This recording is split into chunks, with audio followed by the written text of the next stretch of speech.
So ladies and gentlemen, welcome my guest tonight, all the way from Long Island, Nick Parisi.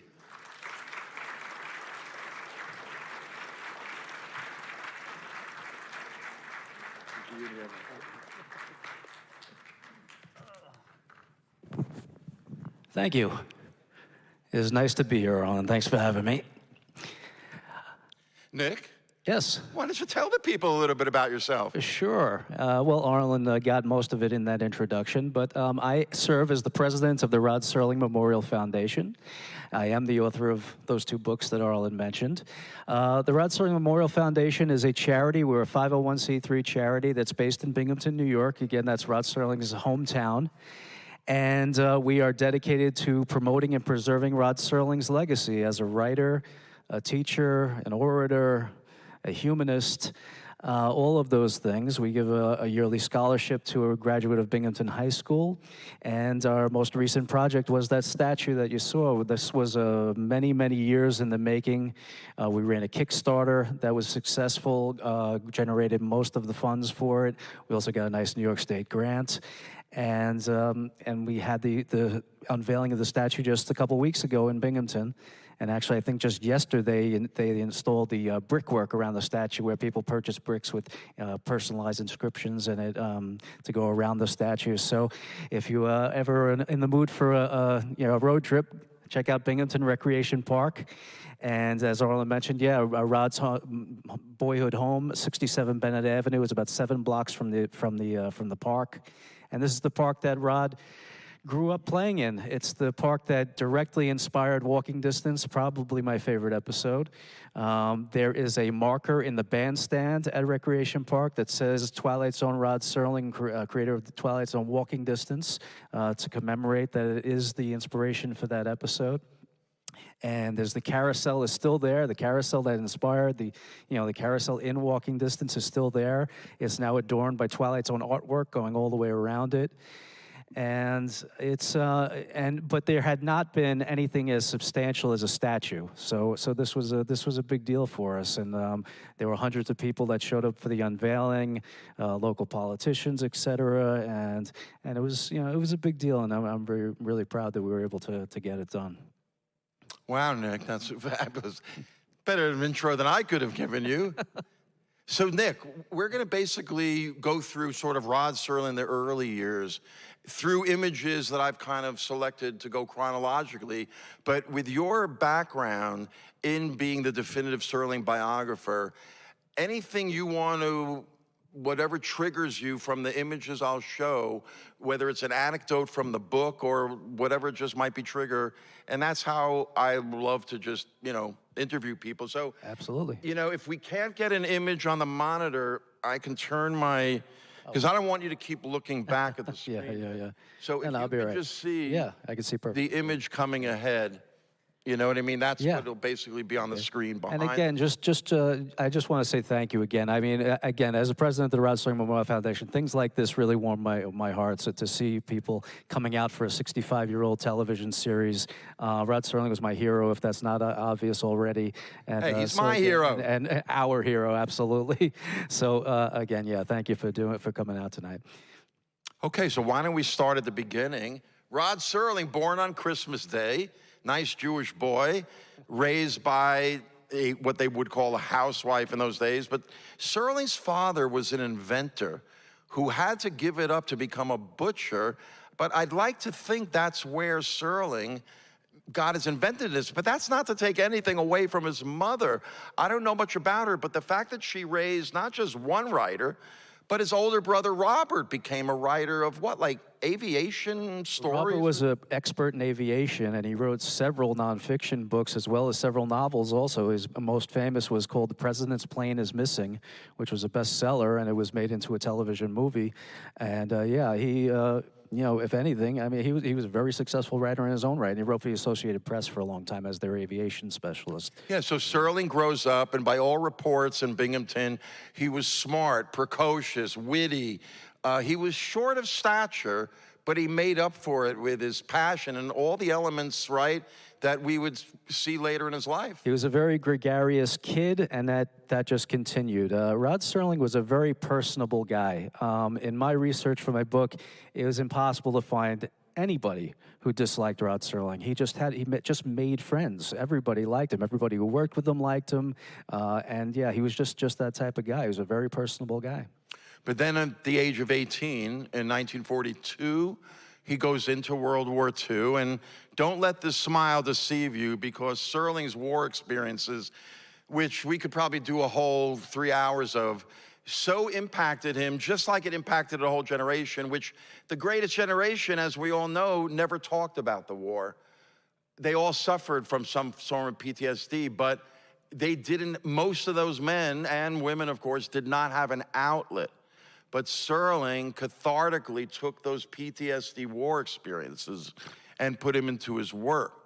Now, before I show you, I think, the worst war experience, Nick, what do you have to say about, did I encapsulate pretty much? Oh, yeah, it was clearly the definitive, event of his life was serving in World War II. I mean, it killed all his innocence. That's exactly it. And it also made his childhood in Binghamton that much more idyllic and that much more desirable, because it was his innocence was gone, and he spent the rest of his adult life trying to recapture it.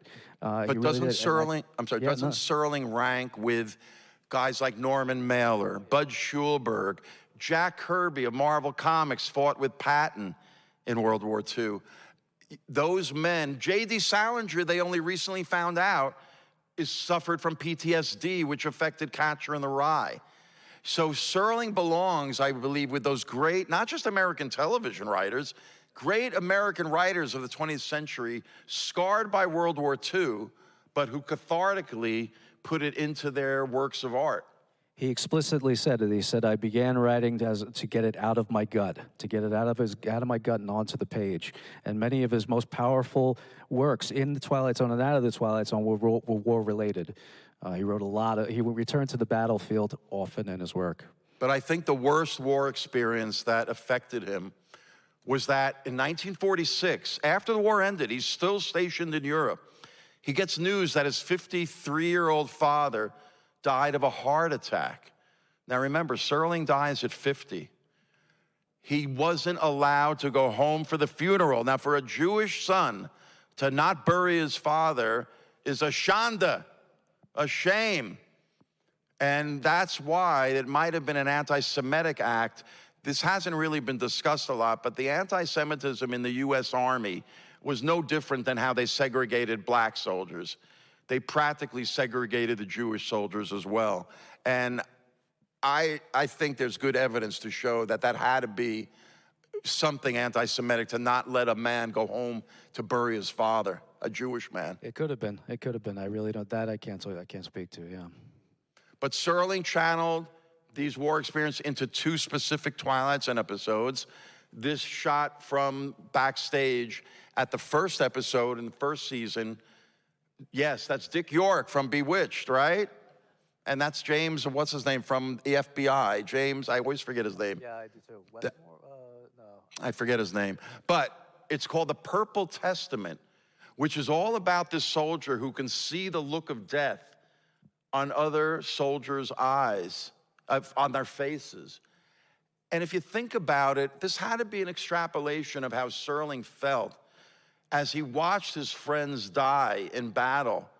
I mean, one man was decapitated from a supply crate dropped by our own forces, right in front of him. So this idea of being able to look at your fellow soldiers and seeing death in their eyes maybe became this horrible mental game of who's gonna die today. And this episode, he actually transposes those experiences quite literally, because, first of all, it is set in Leyte during World War II. And the episode begins with this soldier giving his commanding officer a slip of paper that he wrote down before the mission, before they went out on their mission. And on the slip of paper are 4 names of soldiers, and they're the soldiers who died. And he said, "I wrote this before we went out." And the names of the soldiers, Levy, Horton, Morgan, and I forget the other one, are the names of soldiers that Rod Serling served with who did die in action. So he gave gave the characters names from people he served with frequently. In the third season, he does. By the way, both of these war episodes on Twilight Zone were based in the Philippines, where Serling was stationed as a paratrooper. He wanted to fight in Europe against Hitler as a nice Jewish boy that he was, but he got stationed in the Philippines. This episode, if you can recognize Dean Stockwell under makeup to make him look, as they said in those days, Oriental, the great Dean Stockwell, yeah, he plays an American lieutenant that at the end of the war wants his soldiers to go in and burn out those Japanese soldiers still hiding in their caves, as we all know about. And he's so callous that halfway through the episode, in true Twilight Zone fashion, he goes through a dimensional warp, and now he's a Japanese soldier that has to take orders from the Japanese lieutenant who wants them to kill a bunch of American soldiers that are wounded. So it's Serling seeing the war through the enemy's eyes, because we have met the enemy and he is us. And it's remarkable that Rod Serling he was fighting the Japanese, but yet he came back with this kind of an insight into they're no different than I am. That we can change places and see things from the other perspective. And that, I think, is pretty remarkable for a guy who came back from the war, seeing the things he saw, doing the things he did, suffering from PTSD, and to still have that kind of sensitivity to this idea that soldiers are soldiers. Yep. But the war was so important to Serling in his life. He was buried as a soldier. Yeah, it's pretty remarkable when you see that when I first saw that tombstone or that headstone, that it's so. Where is he buried, in Binghamton? No, it's been Interlaken. It's near Ithaca, New York, and it's such a modest stone, and nothing about being a writer or anything else. Yeah, it's just his military service. But yet the irony is, he stated in an interview, he wanted to be remembered not as a soldier, but as a writer. Yes. Yeah. And we're remembering him in the Symposium as, like I said, not just the greatest American television writer, which he is, but I'd say one of the greatest American writers of the 20th century that I don't think he gets the respect for. No, because television writers in general still don't garner the respect that the prose writers do, that novelists or even poets maybe receive. But I would agree with you. Yeah. So after the war, he comes back on the GI Bill. He goes to Antioch, and that's where he starts to channel this PTSD that he doesn't know he has into his writing. And that's where he meets his wife, Carolyn, who was actually a Unitarian. But that intrigued Serling. Unitarianism was a branch of Christianity from 500 years ago or so that doesn't honor the divinity of Jesus, but respects the one God. And its openness appealed to Serling. Yeah, well, his family he was born into a Jewish family, but they were not particularly religious. They were Reform Jews. They like a lot of American, especially on the East Coast. They didn't necessarily go to synagogue very often. He was not bar mitzvahed, so it was a very. He was not bar mitzvahed. He was not. No. Ashanda. So it was a very liberal form of Judaism, and so Unitarianism very much appealed to him. This idea was very welcoming to people of all different faiths, and his wife-to-be was, encouraged him to convert, essentially. So he starts writing in radio in Cincinnati, where they're living. I think their first child is born in the early 50s, Jody. And is this where Serling picks up the habit of dictating his scripts into a tape recorder? He started dictating right around 1955 or so. Later, not his radio scripts. No, not the radio scripts, no. Oh, okay. He was still hunting and pecking at that point. We'll delete this when we edit this for our HBO special. Okay. Okay, but look, he wins a prize. See, Serling was at the right time in the right place when radio transitions into television in the early 50s. And he starts doing television first in Cincinnati, but then all of television in the early 50s was coming out of New York, and most of it was live, right? And Serling knew he was told by his agent or whoever that if you really want to make it in television, you got to move to New York. And he didn't want to. he Right. was afraid. He was afraid of New York City. He said it scared the hell out But of he's him. writing script after script, but nothing is really hitting. No. He gathered about 40 rejection slips in a row at the beginning. Everything he Classic sent story out got of, rejected. rejection after rejection. But regarding his move to Westport, Serling said, "It was a concession to my own particular hesitancy about all things big, massive, and imposing. New York TV and people were such an entity." Interesting comment. So he chose Westport, which in the mid-50s looked not much different than it looks today, other than the cars, right? I mean, this is the intersection right here of Main Street, right? There were businesses back then in those buildings. So he moves to a beautiful little home on High Point Road, kind of halfway through town, and it probably reminded him of his Binghamton bucolic upbringing. And this is where he had his second child, Anne, I believe in 1955. The first year he moves to Westport. This is a shot from their High Point Road home, celebrating Christmas, which he saw as like a secular holiday like Thanksgiving. Yes. And one of his greatest Twilight Zone episodes is, with Art Carney as the original bad Santa, I would call it, right? He loved Christmas. It was his birthday, but he also just loved Christmas in general. He had a very childlike enthusiasm for Christmas. Yeah, so Westport also, of course, has the train station. Westport and Saugatuck were the stops. And this is what Serling was doing for the 3 years he lived in Westport, 55 to 57 or 8, so. And he's commuting into New York City and working at the television studios where they're making these 90-minute live-action shows. But Serling, in those early years of the transition to television, one of the great things about your bio is that you go into detail about some of these sort of lost teleplays of Serling that a lot of people, for me reading the book, it was a revelation that Serling has the debut of, yes, this guy, James Dean, in 1953, his first TV appearance called A Long Time Till Dawn. Yeah, I think you can actually find it on YouTube if you look for it, and it's not a bad show at all. And I think James Dean is great in it. I think he gives a great performance. It was one of Serling's better early scripts, and it was it's a good show. It's definitely worth looking for. And yeah, I found a animated GIF of you can get a sense of James Dean moving, right? But then look, after in the mid-50s, he gets a young Paul Newman in a show called The Rack in 1956. Well, actually, Paul Newman was in a show called Knife in the Dark on a series called Danger that Serling wrote even earlier than The Rack, and then he starred in the feature film version of The Rack, which may have been 56, yeah, but it was even earlier on Knife in the Dark. So one of his earliest TV appearances, and then the feature film as well.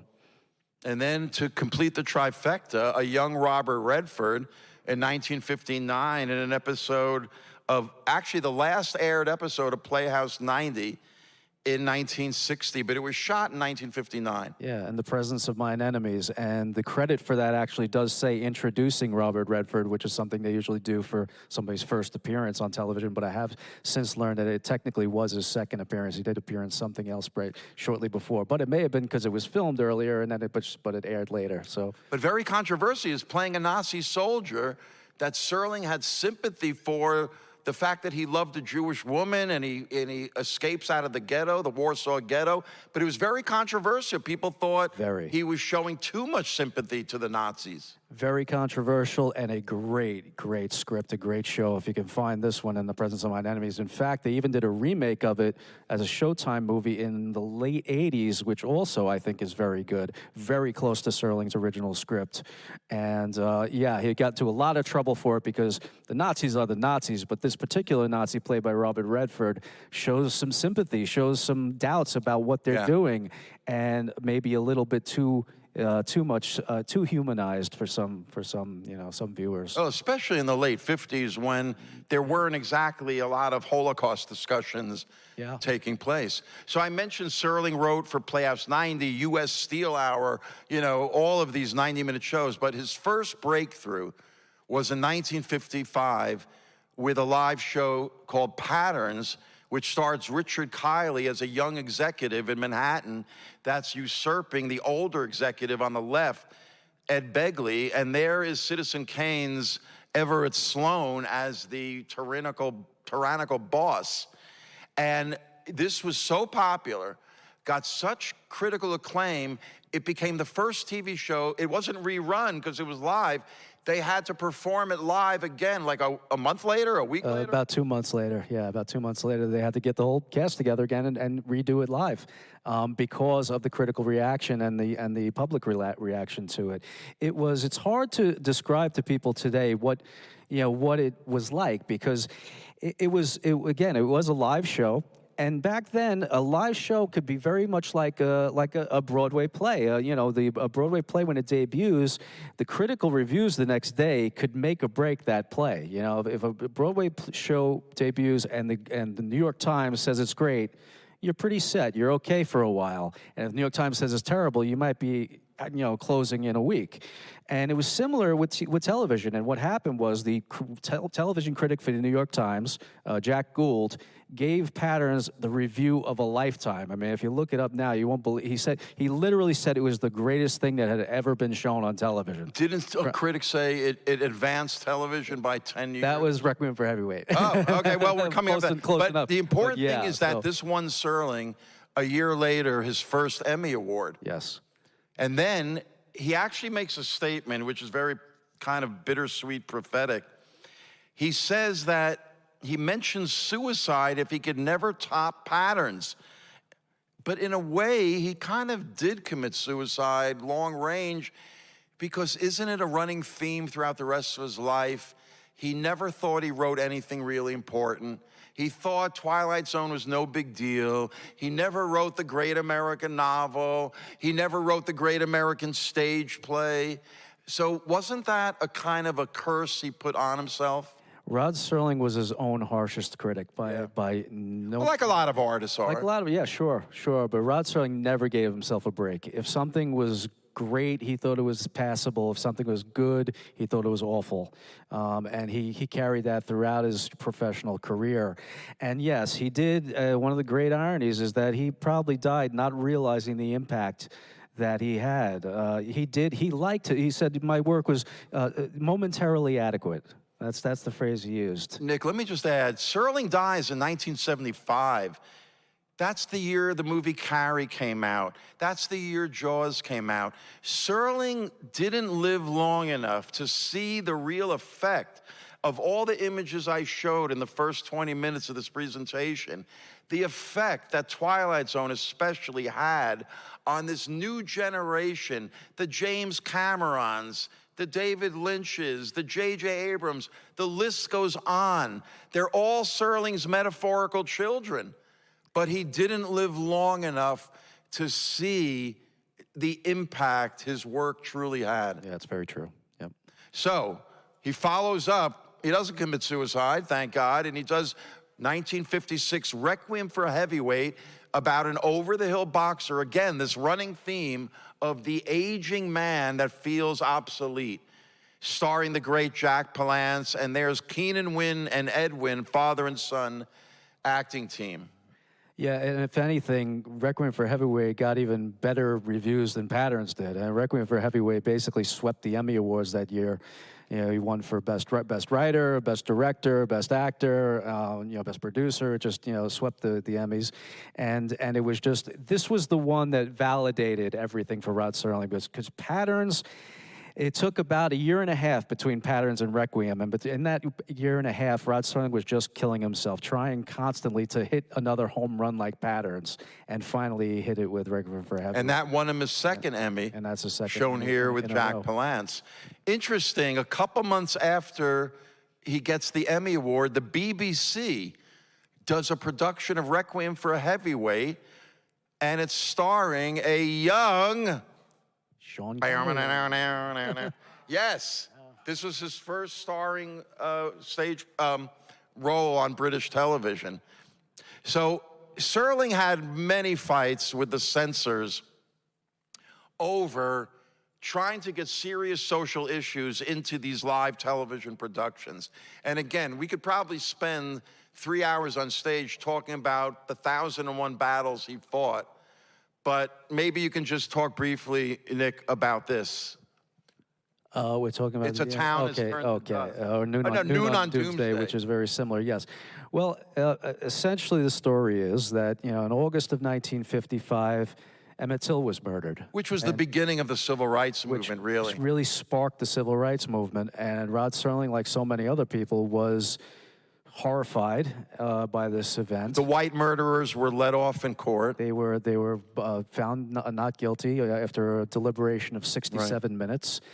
And Rod Serling felt, as an artist, he had to write something about this event. And he knew that writing in television, he was never going to be able to do a racial theme. He was never going to be able to write something that was about racial violence. So he pre-censored himself going into Noon on Doomsday, and he tried to sidestep the issue.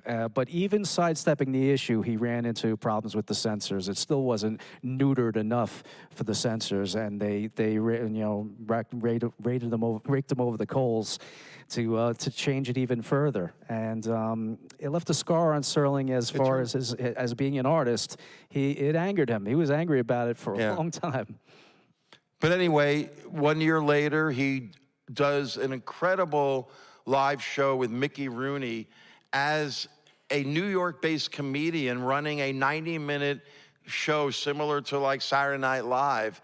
And it's adapted from a short story. Again, Serling, the master adapter. Ernest Lehman, famous for writing screenplays, Sound of Music, Who's Afraid of Virginia Woolf, a bunch of others I don't have in my notes here, but that's won Serling a third Emmy in a row.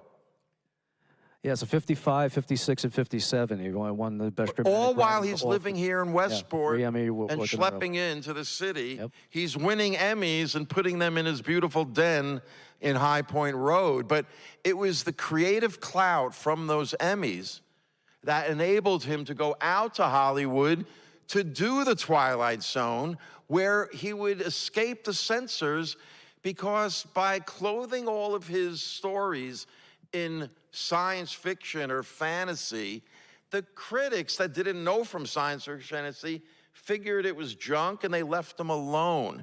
Where he was, sorry, did you want to say? No, I agree with you. But so he was able in the Twilight Zone to tell stories about us, about America, about places like Westport and Saugatuck, in which through his science fiction fantasy lens, he saw us all as earth creatures in our native habitat, like Maple Street, USA. In fact, in Westport, we have a Maple Avenue, right? We don't have a Maple Street. But that brings us to our first screening of the night, and baby, we're right on time. I love it. So here we are, ladies and gentlemen. The monsters are due on Maple Street.